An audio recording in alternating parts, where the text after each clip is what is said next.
ceux qui vont vous soutenir et soutenir vos entreprises, et ouvrez-vous à ce qu'ils vous offrent. La reine de coupe est l'incarnation du cœur et de la passion. Elle sera là quand vous aurez besoin d'aide, de conseils ou juste une accolade chaleureuse, et elle vous encouragera à poursuivre vos passions. Cette reine est d'esprit généreux, douce et intuitive. Vous pouvez faire confiance à sa guidance, surtout si vous êtes trop submergé par vos propres émotions pour prendre des décisions raisonnables. Il peut aussi s'agir d'une mère, d'une protectrice ou d'une amie, de vous aussi peut-être. Matière à réflexion. Tout le monde a besoin d'avoir une reine de coupe dans sa vie, et nous avons tous la capacité d'être cette personne pour les autres. Si elle apparaît dans votre tirage, cette reine est peut-être déjà présente auprès de vous. Avez-vous profité de l'aide qu'elle vous offre? Vous devrez peut-être partir à sa recherche, mais si vous le faites, vos efforts seront récompensés.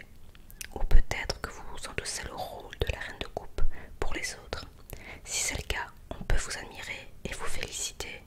Faites attention cependant à ne pas donner de vous-même au point de vider votre coupe et de ne plus rien avoir pour vos propres besoins. Donc je vais vous la montrer. La reine de coupe de plus près.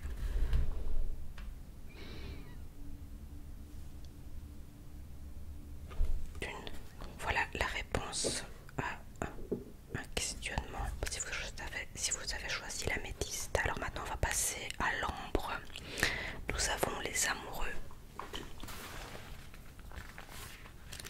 Alors si je vous lis encore une fois, le descriptif, c'est tout simplement pour que ce soit plus approfondi pour vous et pour moi aussi. Et j'apprends beaucoup de choses en lisant, donc je préfère vous lire aussi les interprétations pour ce type de carte en tout cas.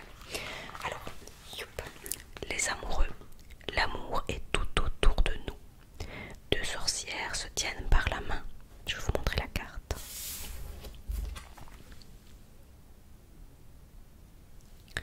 Devant un feu de joie, la fumée s'élève au-dessus d'elle en forme d'esprit ailé féminin aux bras étendus. Deux chats sont assis devant les sorcières, les queues entrelacées pour former un cœur. L'ambiance est aimante et chaleureuse. Il y a de l'amour ici, à la fois sur le plan physique et sur le plan spirituel, et le sentiment que, quoi qu'il arrive, aucune de ces deux personnes ne sera jamais seule. Les amoureux n'est pas une carte aussi simple qu'elle ne paraît. Certes, elle peut parfois faire référence à l'amour romantique, mais elle peut aussi concerner le pouvoir que l'amour nous donne pour protéger, pour guérir. Ces sorcières ont choisi d'être ensemble. Elles entretiennent peut-être bel et bien une relation amoureuse, mais elles peuvent aussi être amies ou sœurs. Ce qui est important, c'est qu'elles sont là ensemble, transformant un moment qui peut sembler quelconque en un instant magique, car après tout, qu'y a-t-il de plus magique que l'amour?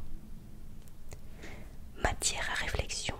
Si votre question portait sur l'amour, alors les amoureux sont peut-être la réponse que vous cherchiez. Mais elle peut aussi concerner l'amour et la confiance en général. Parfois la carte des amoureux peut symboliser l'assemblage de tous les éléments en un tout harmonieux. Donc, si vous essayez de faire un choix, vous pouvez voir cette carte comme une invitation à regarder dans votre cœur pour y découvrir quelle option vous donne ce sentiment magique de complétude et de justesse. Voilà. Et enfin, donc à la pierre de lune, nous avons le 5 de bâton. 5 de bâton. 5 de bâton. Parfois il est difficile de travailler avec d'autres personnes et parfois c'est impossible. Des sorcières sont d'excellentes amies et toutes sont compétentes et bien renseignées. Pensez à ce qu'elles pourraient accomplir si elles coopéraient vraiment. En effet, si vous regardez la carte, elles n'ont pas l'air d'être forcément d'accord, hein. On le voit d'ailleurs. Malheureusement, chacune d'elles est certaine d'avoir la meilleure recette, de connaître les ingrédients les plus puissants ou la direction de laquelle il faut mélanger le chaudron. Elles sont si occupées à se disputer maintenant qu'aucune d'elles ne mélange le chaudron et on peut presque voir l'explosion qui se prépare. Espérons qu'elles vont revenir à la raison à temps pour se souvenir qu'elles peuvent accomplir beaucoup de choses en travaillant ensemble si chacune d'elles parvient à arrêter d'essayer d'avoir raison contre les autres. Matière à réflexion. Si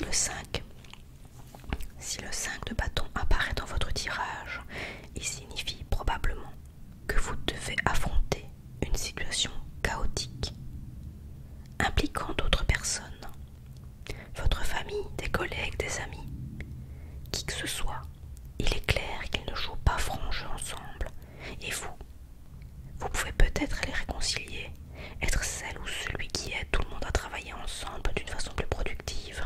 Mais c'est peut-être une situation insoluble et vous feriez peut-être mieux de vous en écarter. Hélas, on ne peut pas obliger les gens à se comporter raisonnablement, mais vous pouvez vous assurer qu'ils n'aggravent pas les choses. En ne laissant pas votre ego ou votre orgueil entraver la coopération. Vous ne feriez jamais ça, n'est-ce pas? Voilà. Alors je viens rajouter par-dessus une carte pour la libération énergétique. Un petit message au-dessus de chaque carte.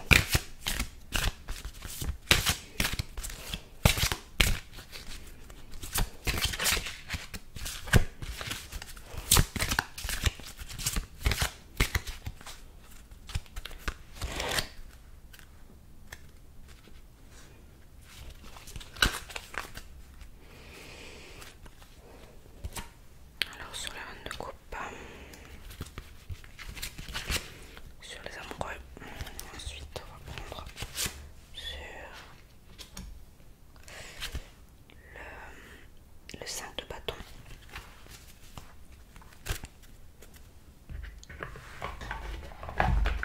Alors qu'avons-nous comme carte pour l'améthyste? Alors nous avons le rejet,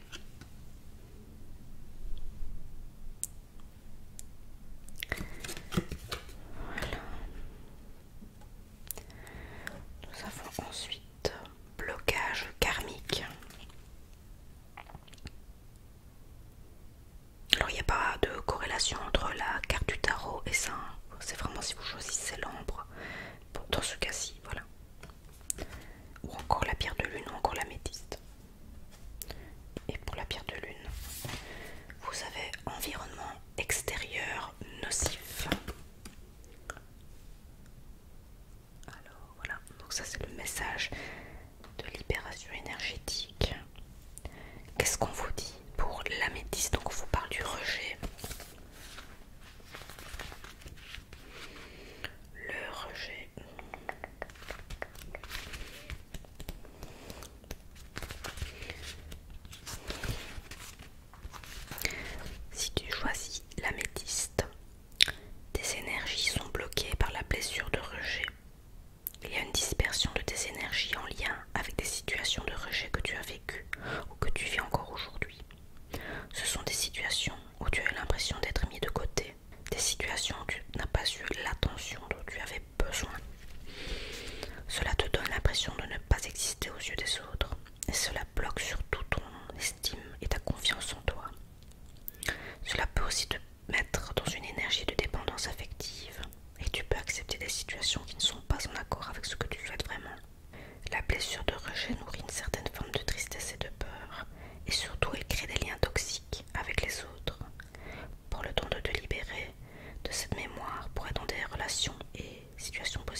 place les mesures nécessaires afin d'être dans une vraie unité énergétique.